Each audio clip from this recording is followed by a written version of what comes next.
Choosing to live in the harsh, merciless wilderness of Alaska was a life choice that few would be able to make, but Heimo and Edna Korth did just that.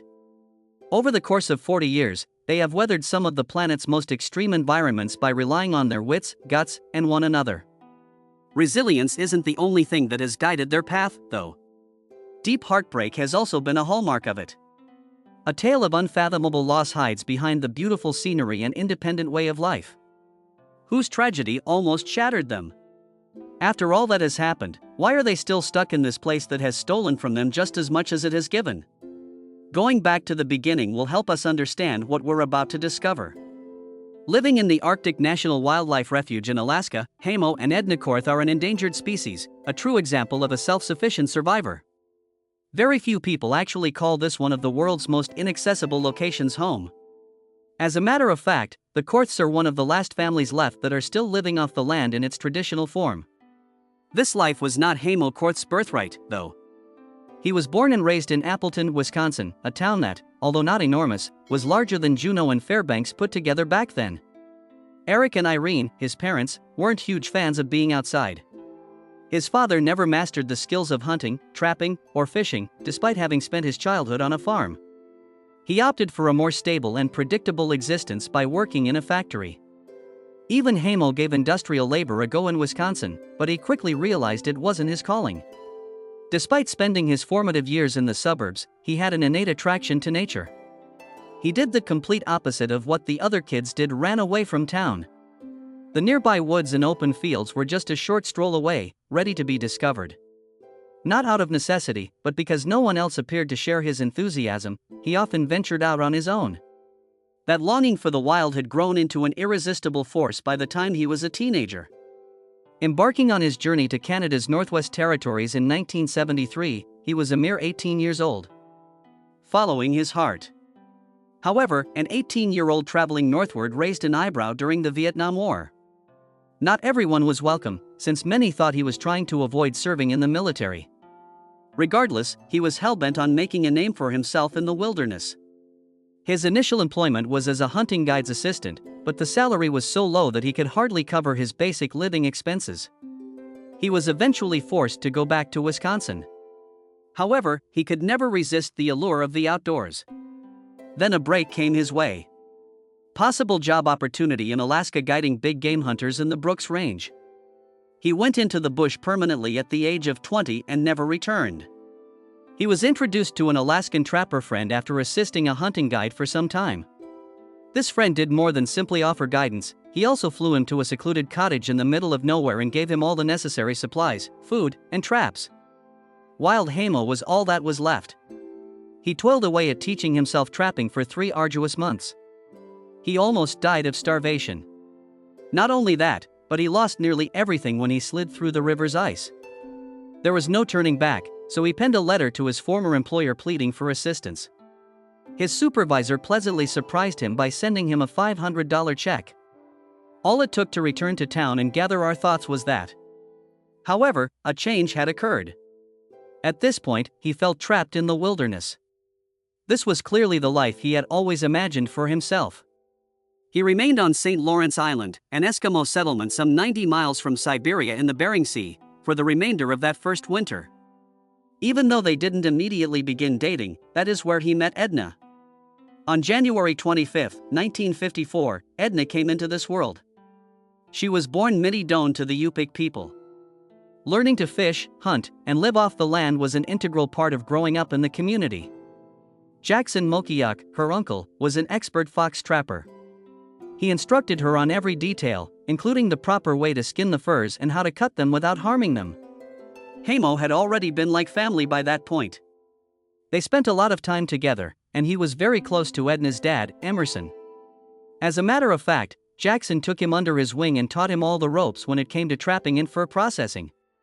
Soon after playfully referring to Edna as Heimo's wife, Jackson realized that Heimo had feelings for her. Yet Heimo made no attempt to confess.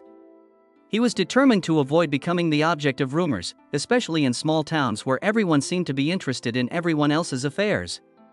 While he was busy, Heimo learned to hunt from the best in town and helped Coons operate the small store. As soon as spring arrived, he set off for Fairbanks, Alaska, on his way to Beaver Creek, a river in the White Mountains. Heimo returned to the wilderness after a friend asked him to after their dogs for the summer at their cabin. Deep in the Brooks Range, a terrible mountain range where life was everything but easy, Heimo spent the following 2 winters.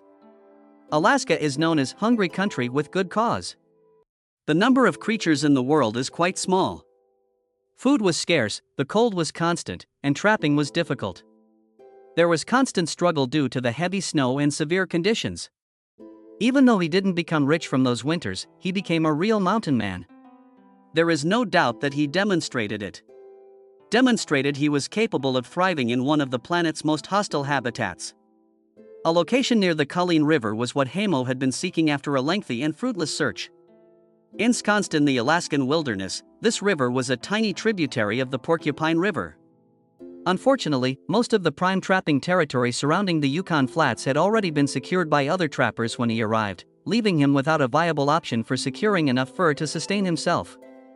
However, Bob, Heimo's friend, had been trapping in the area for some time and had encouraged him to come trap with him farther upstream.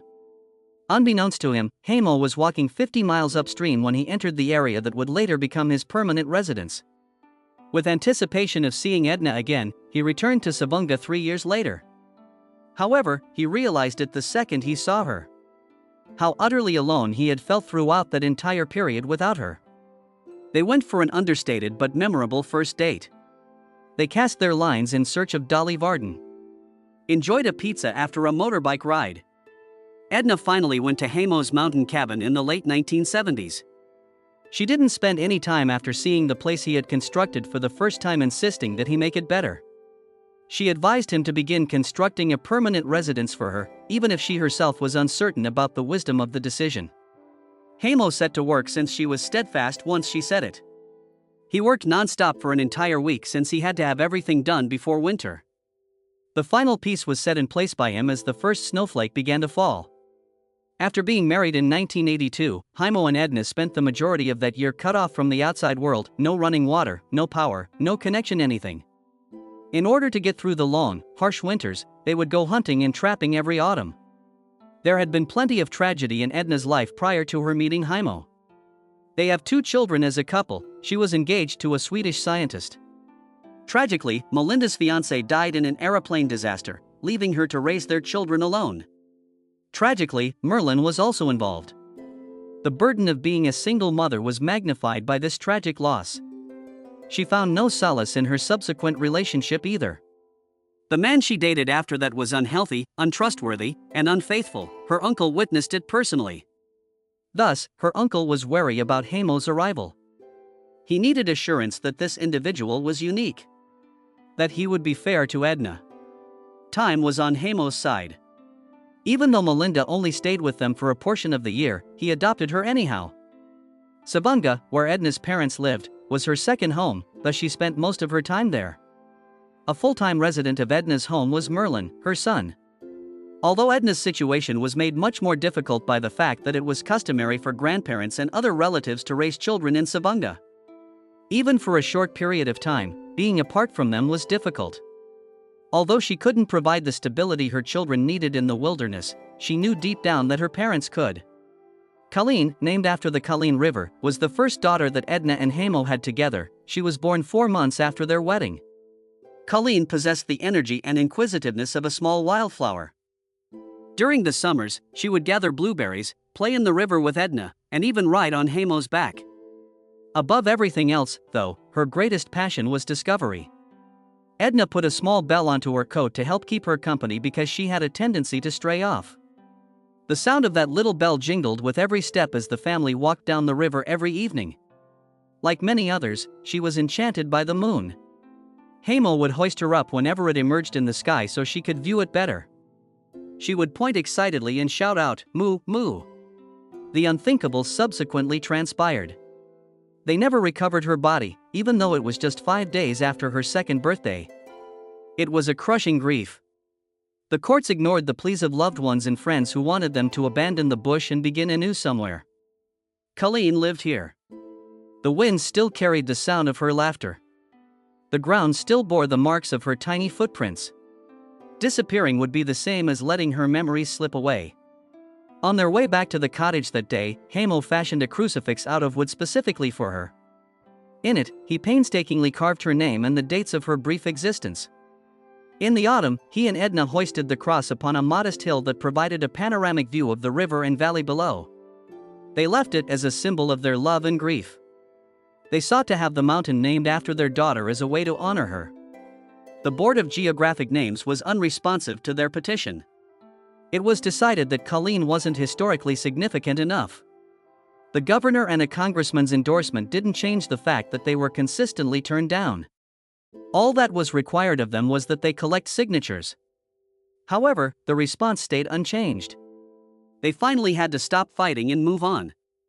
Heimo and Edna were so distraught that they still wouldn't give up the life they had created. The wildness, the place they had selected, had their undivided attention. It was once explained by Heimo. Would a Dallas couple who lost a child in a vehicle accident simply relocate to get away from the pain? Actually, it was their house, so no. His and Edna's feelings were just that. Thinking about Colleen still made them cry, even after all these years. Though they persisted, the loss was always there. Later on, Rhonda and Cryn were born to them. A family custom was also established by them. Infrequently, they would ascend the mountain to the spot where they had laid Colleen's cross. The woods was still their home after all these years. The Heimo were justifiably proud of the life they had created and maintained, which had persisted for thousands of years. What began as a thrilling experience became an integral part of their daily lives. Then, in 1992, National Geographic Special Braving Alaska featured Heimo Korth, whose life in the wild had previously attracted little attention. He had doubts about it at first. His life in the mountains might be shown in a negative light on the show, he was afraid. However, he ultimately decided to take a risk. The outcome pleased him, much to his relief. Among the 4 families chronicled in the program were the Haydens of the Conus River in Alaska. Viewers got a unique glimpse of a young Heimo, Edna, and their children from a bygone era.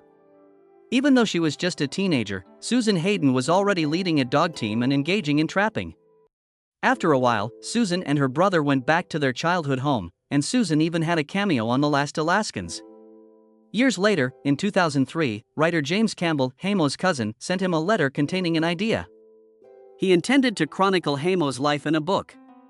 In the beginning, Heimo showed no interest. Later on, though, he changed his mind and decided to give Campbell another shot.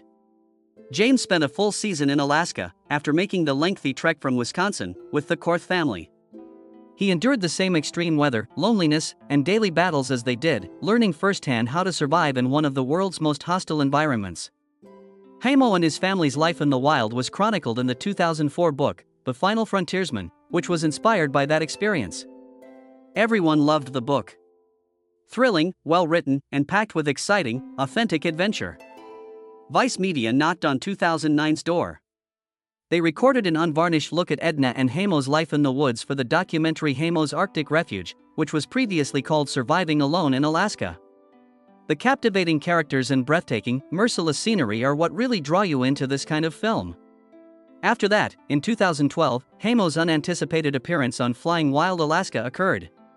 His only request was for a plane to Fairbanks, so he contacted the show's celebrity, who was also a pilot. He was back on television the very next moment. However, Heimo and his family didn't achieve true fame until 2015. Animal Planet debuted The Last Alaskans at that time. The program chronicled the lives of several families residing in the Arctic National Wildlife Refuge, which is one of the most isolated areas in the United States. Their pleasures and sorrows were recorded in it. Furthermore, the manner in which they fashioned a living when the majority of individuals would perish within a week. The sitcom acquired a dedicated following by the time it ended in January 2019 after 4 seasons and 36 episodes. Everyone loved the many families, but at the center of it all were Heimo and Edna Korth. In nature, they weren't merely surviving, they were flourishing. Heimo's enthusiasm for Alaskan culture and customs was contagious. "This is an adventure, this is joy," was his opening statement in the pilot. Nature controls your destiny and your course of action. For them, that was the reality. Although financial gain was never Heimo's primary motivation, the show did bring in roughly $3,000 each episode. His and Edna's life had taken this turn, for better or worse. The show captured not just the happy occasions but also the sad ones, such as the loss of their 2-year-old daughter, Colleen. Were out on a canoeing trip. The Last Alaskans were unlike other reality series in that they never sugarcoated anything. The show's short run of 4 seasons was partially due to the high production costs, despite its success. The genuineness of The Last Alaskans, however, was what truly set it apart. This Alaskan reality show was grounded in fact rather than theatrics or overstated danger, unlike others. People were just going about their daily lives as they always had been, with no staged arguments or attempts at fame. Some people were born into it and are just passing it on from generation to generation. Some had migrated to Alaska in quest of peace and meaning. James Campbell revisited and rebraved the Heimo tale in 2016, this time taking his daughter to stay in the cabin with him. Looking back at how things had changed, or perhaps how they hadn't, was an intriguing experience. Far from the isolated wilderness where they were reared, Millie, Rhonda, and Kryn had all grown up and established their own lives in Fairbanks. The allure of the wild, nevertheless, is undeniable. That tug is strongest for Kryn because she is the youngest. Presently, she and her spouse intend to relocate near her parents, accompanied by their son Colby. No matter how far apart they are, family remains close. At their secluded cabin, Heimo and Edna still get visits from their kids and grandkids. In addition, Heimo and Edna return to Fairbanks each summer to be with them. But as soon as autumn arrives, they go back to their one and only life. Traditional methods of subsistence such as running trap lines across vast stretches of snow-covered wilderness continue to be practiced by Heimo in the wild. He tracks and captures wolves, wolverines, foxes, martens, and beavers as he rides a snowmobile over those expansive ice expanses. Beef from beavers is delicious. Plus, their fur is highly prized. When it comes to North American wolverine trapping, Heimo is widely considered to be among the best. Edna also goes on trapping expeditions, but she keeps to herself and the necessities. Even now, she sews all of their winter clothing by hand, including the hefty parka and thick gloves that Heimo wears to withstand the freezing temperatures. No matter how many years pass and how difficult it is to be apart from their family, Heimo and Edna always make it back to the cabin in time for winter. The land and its life are intrinsic to their being. Heimo expresses his desire to spend the remainder of his life at the one place that has ever provided him with a sense of belonging, still vibrant and energetic.